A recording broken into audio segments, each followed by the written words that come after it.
Police believe 3-year-old twin boys, Michael and Shane Tobin, were playing with matches in the lounge room of their Turton Street home. Their mother Denise rushed to their assistance.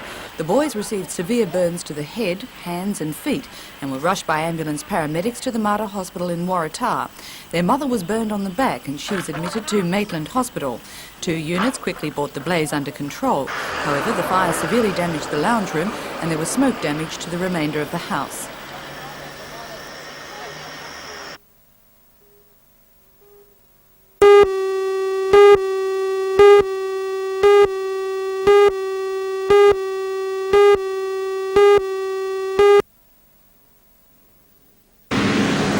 Counting of preferences will be exhausted at Newcastle City Hall this evening, and the poll will be officially declared by the State Electoral Commissioner Ian Dixon at 10 o'clock in the morning. The 10 aldermen elected so far are John McNaughton, Frank Rigby, Ron Robinson and Wendy Bradley for Labor, Don Geddes and Doyne Lanham for the Citizens Group, 1 seat so far for the Liberals, Ashley Saunders, and Independents, Margaret Dumas, John Tate and now Vic Bell. It's strongly expected that the 2 remaining seats will go 1 to Labor and 1 to the Liberals. This would bring Dennis Nichols and Peter Wilson respectively into the council, making the new make-up 5 Labor, 2 Citizens Group, 2 Liberal and 3 Independents.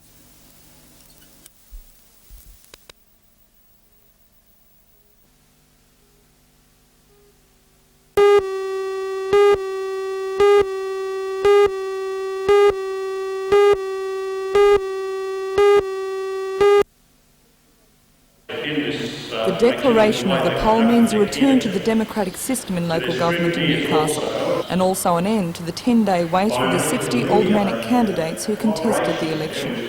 The makeup of the new council is 5 Labor aldermen, John McNaughton, Frank Rigby, Ron Robinson, Wendy Bradley and Dennis Nichols, 2 members of the Citizens Group, Don Geddes and Doyne Lanham, 2 Liberal Party aldermen, Ashley Saunders and Peter Wilson, and 3 independents, John Tate, Vic Bell and Margaret Dumas. Lord Mayor McNaughton is convinced the people of Newcastle will have a good working council. The analogy I use is a sporting team.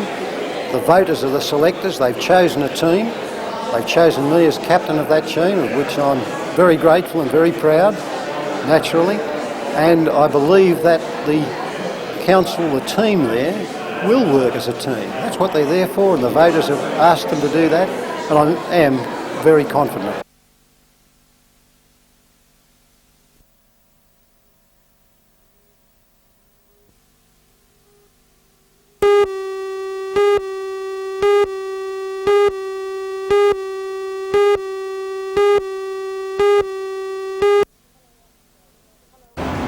Hello, I'm Janelle Provost.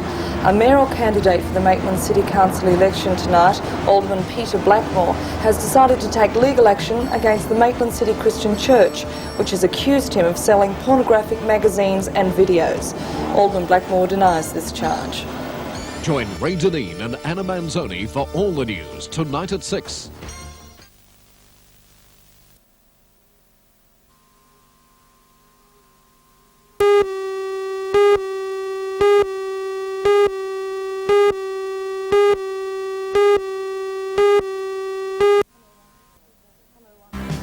Hello, I'm Janelle Provost. Next week, a council will meet in this chamber for the first time in 2 years.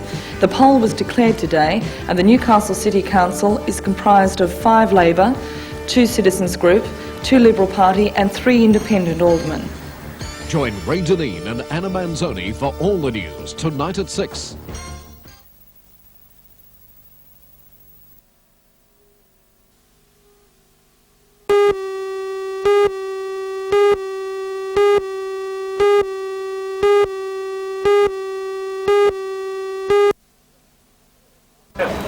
This morning at Lee Wharf there was another anti-nuclear protest, this time against the arrival of 2 British warships.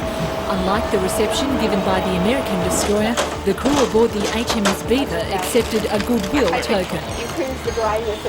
Join Ray Deneen and Anna Manzoni for all the news tonight at 6.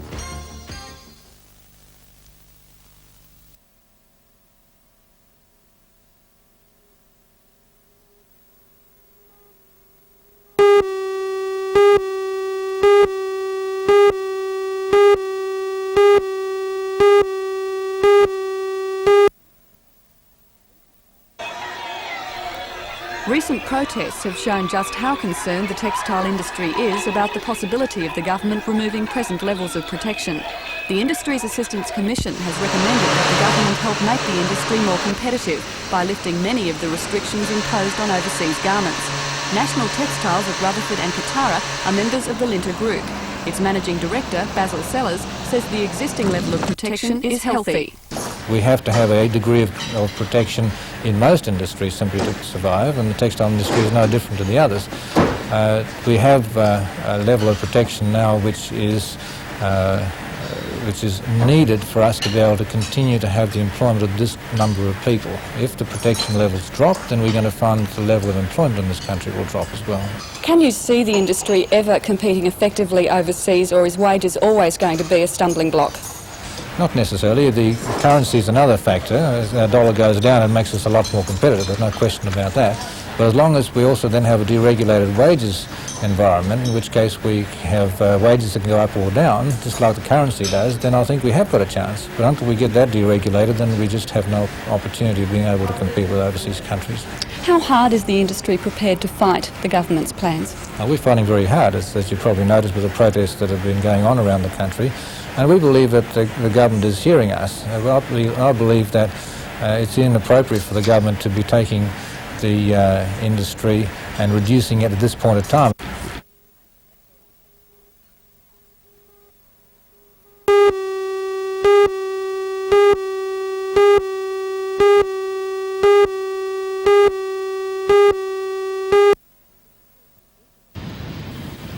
The visitors were greeted on board the royal vessel by the British officers on duty.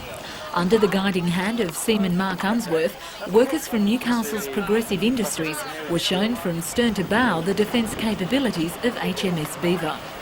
The vessel is the latest addition to the Royal Fleet and is one of 7 British ships visiting Australia to take part in the Royal Australian Navy's 75th anniversary celebrations. HMS Beaver's main role of anti-submarine warfare has equipped the frigate with passive detection systems and hull-mounted sonar sets. Her weapons include torpedo launchers and sea-skimming anti-ship missiles. 2 torpedo-carrying Lynx helicopters are sheltered under the ship's hangar. Meanwhile, the fleet's auxiliary service vessel RFA Almeida, who accompanied the frigate's arrival, sailed out of Newcastle's port this afternoon. HMS Beaver will remain in the city until Thursday, when she'll set out to join in the naval festivities on Sydney Harbour.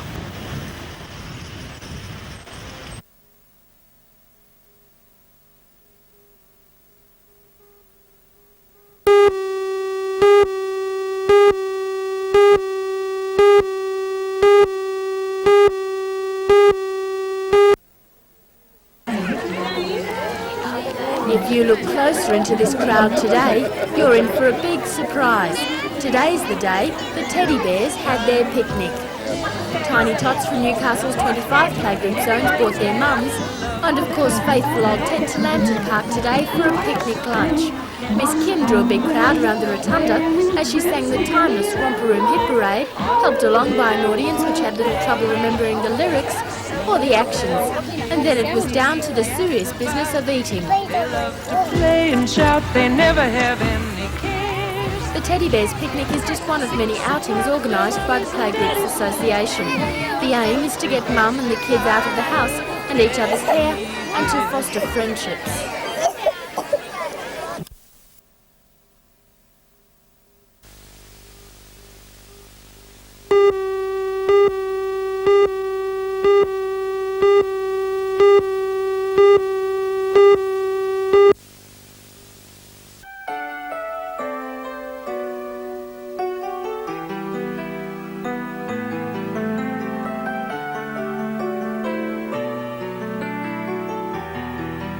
Against the dramatic backdrop of the harbour, 40 coachloads of children assembled on Nobby's breakwater for the special filming session.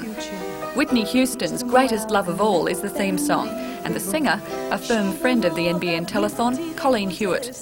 The sequences shot today from the NBN Chopper and the Lighthouse will be included in the official launch of Telethon within the next 2 weeks. And the children warmed to the task, Waving brightly coloured streamers, their joy in the day and the fun of filming hitting home just how important the focus of Telethon 87 is. The Hunter Life Education Centre aims to educate children against the dangers of drug abuse, and just as the song says, developing dignity and personal pride are an important part of that education, while the ability of children to enrich the lives of adults can perhaps never be overstated.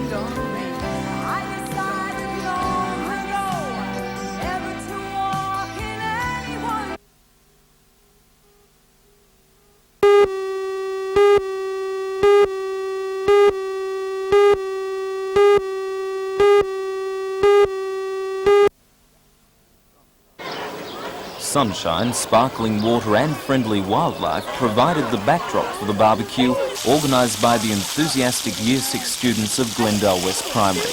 The barbecue has become an annual event, bringing the students together with the residents of the Watama and Gateshead West retirement homes. Thanks to the financial help of the Education Department's Disadvantaged Persons program, the children were able to provide a slap-up meal for all. The aim of the outing is to encourage social responsibility amongst the students and increase understanding between the young and elderly sections of the community. Teachers say the barbecues have been a great success, and as for the senior citizens, well, they were delighted.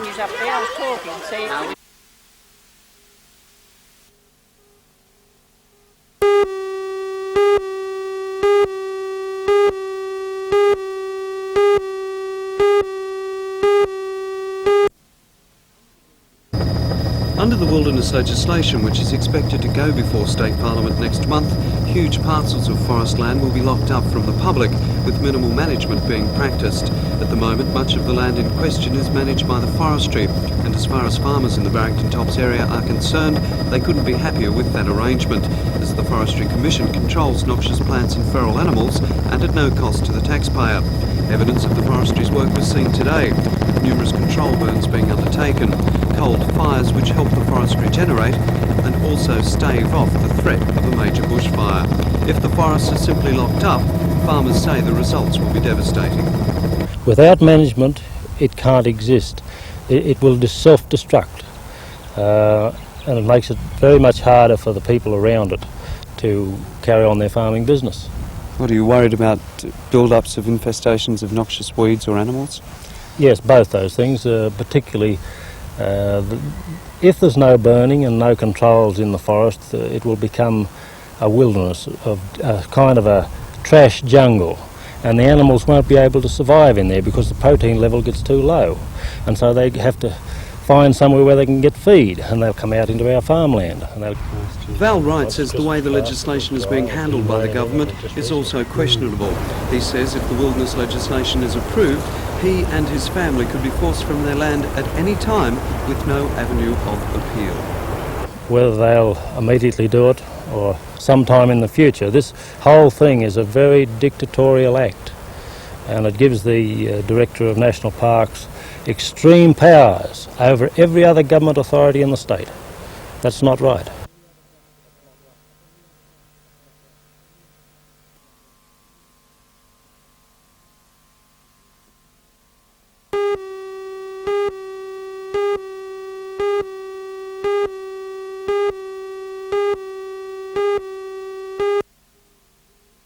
I think we're achieving Babs Knight, Samantha's grandmother, was guest speaker at a a meeting level of the Charlestown where people realise they have to be careful. It's been over a month since the schoolgirl disappeared from near her home in Manly, and so far the most intense public search ever mounted by a missing child's family to aid the police has not resulted in any positive leads. But one result of the campaign, Mrs. Knight says, will be to increase vigilance in the community. Is that your mum? If they see a child in trouble, they have to walk up and say, is this your dad? Is that your mum? And if the adult gets offended, that's tough. And after all this time, do you still hold hope that you'll find Sam? Of course we do. We keep praying for it. We keep hoping for it. Yes, we do.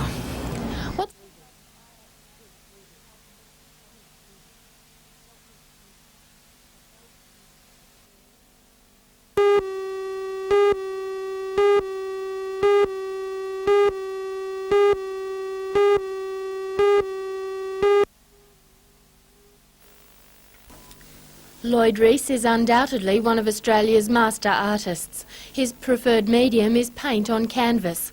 This is why this collection of lithographs by Rees, produced between 1975 and 85, is so remarkable. Lithography is a medium that Rees avoided for most of his life, but on experimentation produced some magnificent works. This series, called the Sandy Bay set, is the highlight of the collection.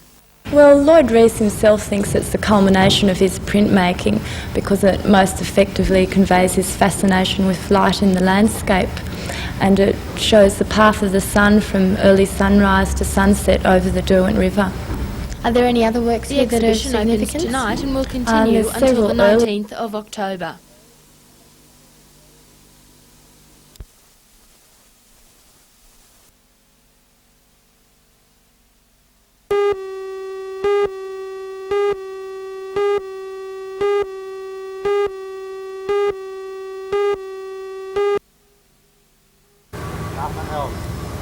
Between $80,000 and $100,000 is believed to have been stolen by the robbers just before 9:30 yesterday morning. Armed with a shotgun and a revolver, two of the men arrived at the Awabba Coal Mines pay office just after an armour guard vehicle had delivered the payroll containing 266 pay packets. They forced the staff to lay on the office floor while an accomplice waited in the getaway car outside. The car was later found abandoned on the old road near the Toronto Country Club, sparking a massive air and ground police search. Despite this, no trace of the robbers has yet been found. The police will interview employees of the Awabba mine today and hope to release identikit photos late this morning.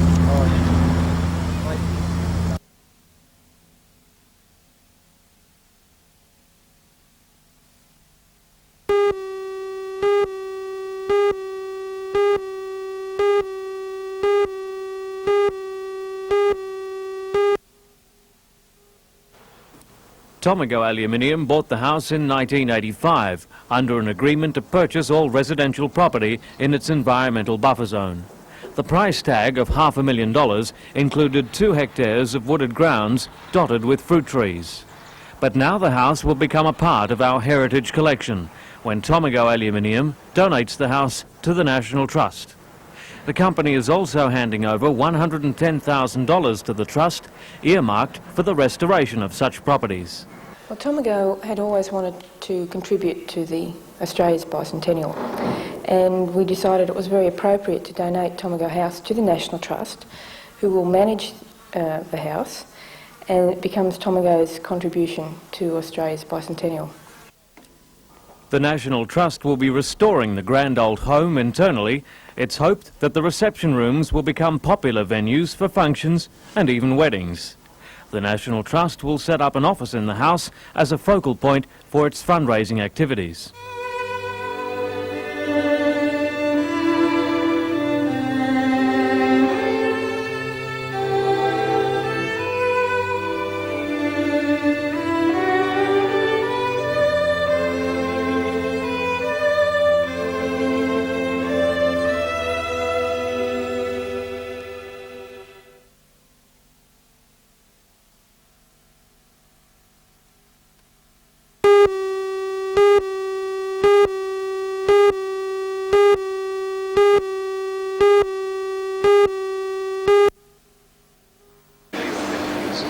For the designer and draftsman, it's a dream. No more messing with paper and pens, just a video display and a light pen.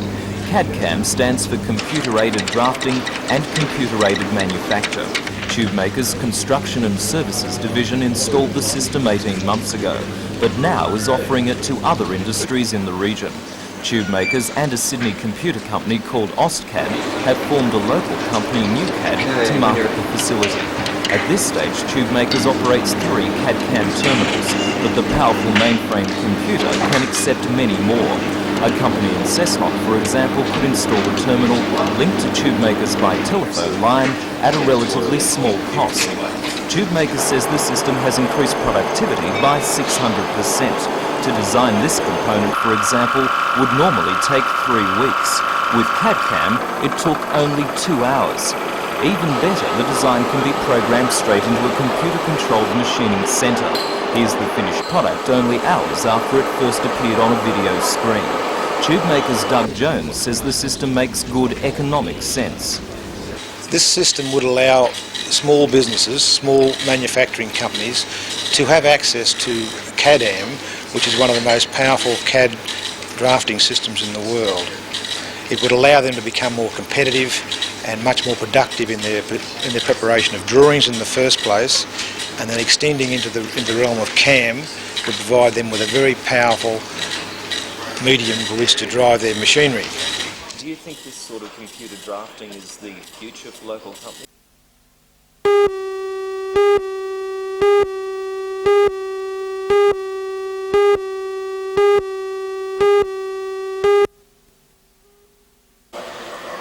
Women were well represented in the country championships, though Debbie Peacock's effort was outstanding. She lifted a total aggregate weight of 315 kilograms to qualify as an elite Class 2 lifter. She was named Best Woman Lifter and Best Overall Lifter of the day. In the men's section, top honours went to Brian Cantell from the Dubbo Police Boys Club. In the 67.5 kilogram class, Brian lifted a total aggregate weight of 502.5 kilograms. Blind powerlifter Bill Connolly of Newcastle gave one of his best performances, lifting a total aggregate weight of 432.5 kilograms. Bill has won the Australian Blind Powerlifting Championships on 3 occasions. He also came third in the state championships and today finished third in his class in the country championships.